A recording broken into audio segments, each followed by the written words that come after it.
Alô, Belo Horizonte, alô, Minas Gerais, boa noite a todos. E você quer sair por aí com pinta de artilheiro? Você acaba de ganhar um reforço de peso da Intralote e da Loteria Mineira. Gente, é o Mina 5, a nova quina dos mineiros. Basta escolher 5 números entre apenas 34. E não é aquele tanto de número para marcar, não. Aqui e aqui são só 34 números. E apostando R$1, você pode ganhar de segunda a sábado o primeiro prêmio de R$100 mil, se acertar os 5 números. Se ninguém acertar o primeiro prêmio, parte do valor arrecadado é distribuída para quem acertar 4 ou 3 números. Se acertar 2 números, só 2, você leva uma outra aposta grátis. É ou não é um gol de placa? O Mina 5 é vendido em mais de 550 cidades e os prêmios só saem em Minas Gerais. E aqui não tem 0 a 0 não. Vamos ao sorteio. Os auditores estão aqui para acompanhar tudo de perto e a Estela me ajuda. Boa noite, Estela. Boa noite, Paulo. Boa sorte a todos. Boa sorte para você de casa. Tá com o seu Mina 5 nas mãos?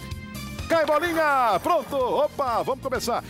As bolinhas vão começar a pipocar aqui no fundo. Pronto, já sobe a primeira. Subiu, tá aí, ó. Número 8, sobe a segunda, número 14, sobe a terceira. Atenção, número 34, sobe a quarta. Opa, chegou, 21 e sobe a quinta. Fechou. Número 7. Muito bem, então vamos, Estela, repetir o resultado desse sorteio de número 54. Olha aí, ó, número 8, número 14, número 34, 21 e número 7. E você também pode conferir os resultados todos os dias pelo site Rádio Jornal ou nos pontos de venda Intralote. Gostou do jogo? Quer jogar? Quer saber aonde jogar? Acesse intralote.com.br ou ligue 0800 653 66 e descubra o ponto de venda perto de você. Ficamos por aqui, mas na segunda-feira, olha, bom domingo para você, boa sorte. Segunda-feira estamos esperando aqui com mais um Mina 5. Tchau, pessoal!